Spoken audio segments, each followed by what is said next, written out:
أنا أحمد عمر محمد الحسوني، سكان زاوية المحجوب في الحوش.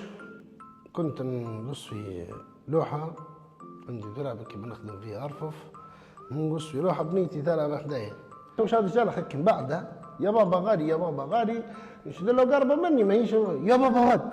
في قولت هيك نسيت الجلخ في يدي بكرة، شد لاني انضربت حصلت ضربة باهية. يوا شد له جينا الحق هنايا، جي الدكتور عبد السلام شد لنا قام جي برك في اليد كذا، قال لي ودي والله الا تبي صورة. قال لي يا احمد انا والله الا ان شاء الله بسيطة لكن تبي عملية وفيها اوتار مقطوعات وفيها عروق مقطوعات وفي عظم مكسور، لكن باذن الله بسيطه. كانت عمليه كبيره الحق يعني، واستغرقت 4 ساعات. والامانه هذه وين جيت هنايا اول ما جينا هنا تو اللي نعتنا ليه احنا هنايا، وقال لنا الدكتور عبد السلام بوكير ما توقعتش ان الشخص ده صغير في العمر وليه صيت كبير، معناتها عارفين الناس الكل عارفين انه دكتور ما شاء الله يعني.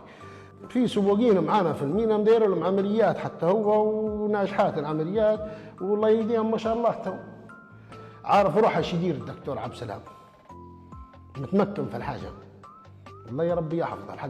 جيت اليوم بامانه يعني قصدي استقبالهم والله ما يحسسوكش انك انت مريض جاي بتعالج وبتعدي، بالعكس يحسوك ان تخدم معاهم اخوهم، صديق ليهم، زميل معاهم في العمل، ما مش انك انت مثلا بتعالج وبتطلع وخلاص. لا والله بسم الله ما شاء الله الحق يعني.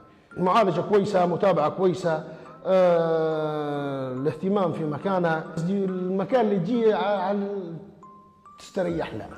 فتحوا على الجرح وشافوه وقال لي والله بسم الله ما شاء الله، وطلب مني اني نحرك صوابعي، لكن الحركه قصدي تحرك الحق بس سوينا شلنا من الوشاع ومن الخوف حركه بسيطه، لكن تحرك الحق نشد له في استجابه، تحرك اليدين وحده قال لي 100%.